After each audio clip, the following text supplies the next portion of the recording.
Hi guys, welcome to the trip. I'm Megan Slattery and this is Tracy Evans. And we are going to be talking this week. We're going to be giving you lots of relationship advice, starting with the topics of texting, sexting, and how much is too much work in the first year. So, out of the gate, we have texting, hot topic. Yeah, super hot topic. How much texting plays a portion in today's society and how it has changed the face of relationships right now. Is it too much, too little? I personally have come across some instances where a full text is sent to me and in response there is a K just sent in return. I no longer do that. That's obviously a huge no-no, but what do you think about that? Well, I'm glad you brought up the K. No, that's an absolute no-no. I do think we're talking about very different texting styles, and this is where we get into trouble. I tend not to go straight gender bias, but this one seems to be pretty much, for the most part, the men in my life text way less. I text a novel. So I've learned, my advice on this topic is if you really have something important to say, you need to communicate something, it's not, I'm going to be there in 5 minutes. You really need to pick up the phone. You need to send an email. You need to communicate differently. Right. So I think there's going to be problems around this issue. Both partners in the relationship need to understand that there's a lot of ways to misunderstand. But I'm going to say 100% do not send K as a response. I'm even borderline about thumbs up. So sure, yeah. I fully agree. I think communicating is very important, and I think a lot of things get lost in translation, especially through text. Yes. You can't convey the emotion and things. So in the end, I guess you say you should be using the phone to communicate, phone or face-to-face contact. It's crazy how sometimes things can get misconstrued, and it's funny when you think about the time that goes past once you've sent those text messages and the amount of time that two humans have to think about, what did this mean? Is this person do they want to talk to me? Do they not want to talk to me? Should I? Absolutely. Is their day okay? Is my day okay? Are we okay? Yeah. I think it takes on a life of its own, and it's better when you hear the person's voice, when you hear the person that you care about, when you hear their voice, it's a whole different ballgame. And if you're going to consistently send out novels, ladies, men too, you just have to expect that the other person doesn't have the same type of communication. They could be at work. People do work. This is the other part of it. We aren't considering what's going on with the person who's receiving it. They may be in the car. They may be trying not to text. So there's a lot to that. Yes. And I guess if you are going to text, send, I'm all for the spiciness. The spiciness. Yeah, all right. So clearly you're going towards sexting, right? Sure. Okay, why not? So sexting. This is, our readers wanted to know. We got some questions about sexting. And I definitely have a view on it where I think you need to think beyond that 5 minutes or, the couple, the kind of hot moment that you're having. And you need to think beyond that because those pictures could come back to haunt you. So I'm just saying, I don't know. I think you want to hold back a little bit. What do you think? I'm going to say no. Send those pics. What a surprise. No, I mean, obviously if you're dating within the first little bit, wait to send pictures. Don't, initially send pictures, especially guys. Girls are waiting for it. Girls are already waiting for you to send that dick pic. They know you're going to send it and mess the whole thing up. So just don't do it. Wait until you're at least dating, there's some sort of relationship. Maybe you've already gone there to where it's not a surprise and you already know what it looks like. Right. So there's not this here's this. They don't need the clarity. No, no, not yet. But I do believe in some sort of, just as much as phones are a nuisance in our lives, they also help us. And it can also help you in your sexual life or bring in some sort of passion or chemistry or whatever. It's nice to get the hellos and the how's your days and the hey, here's my boobs. Also. Hey, here's my boobs. Yeah, sure. My favorite. But, with that, I say always neck down.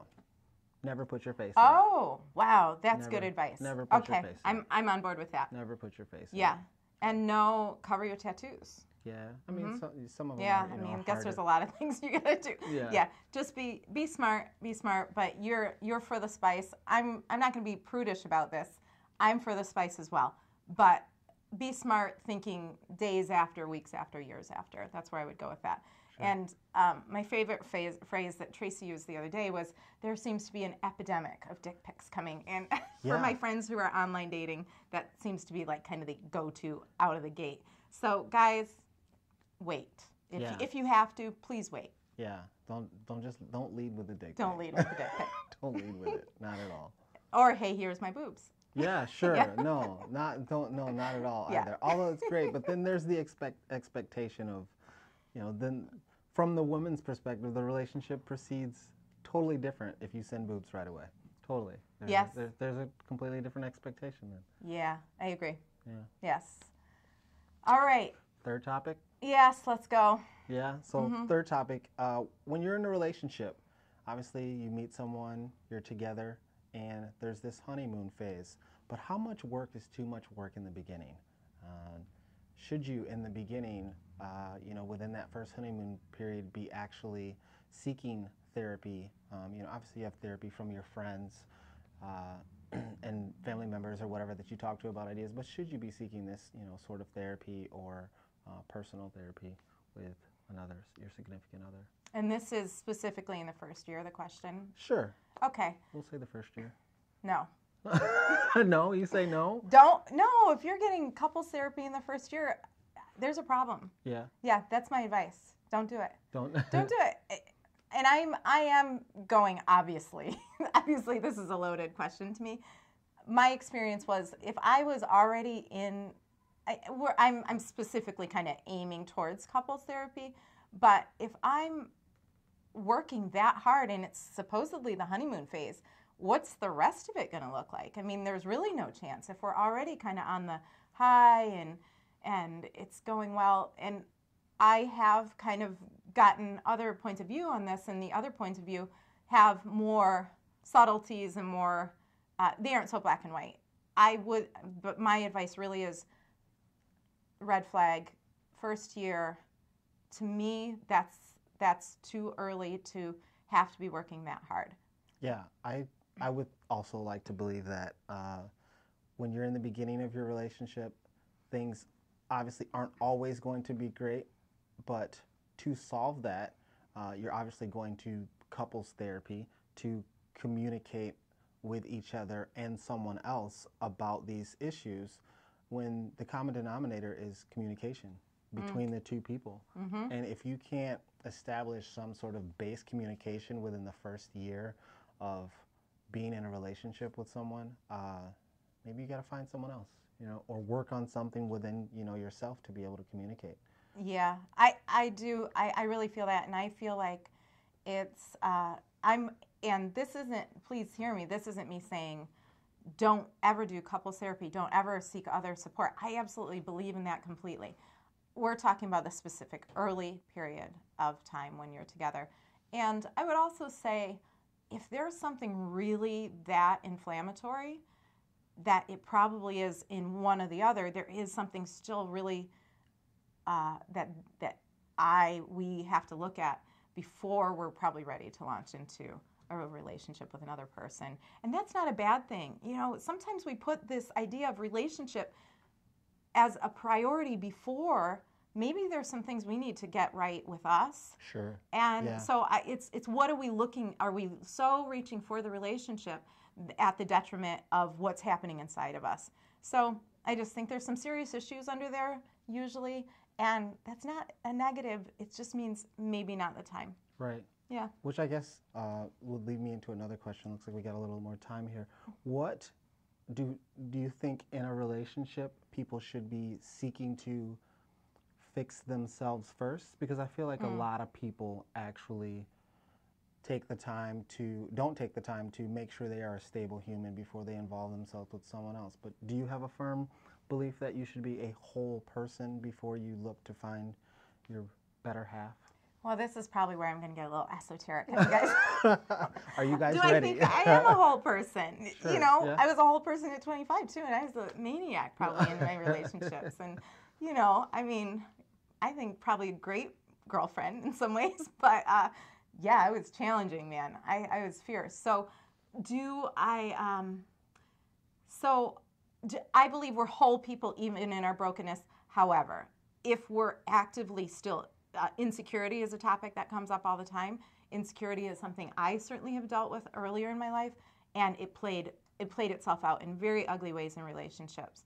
And then I would kind of look for and match with partners that would bring that out in me. Right. So I wasn't making the greatest of choices because I was not whole, as you might say, but I was really too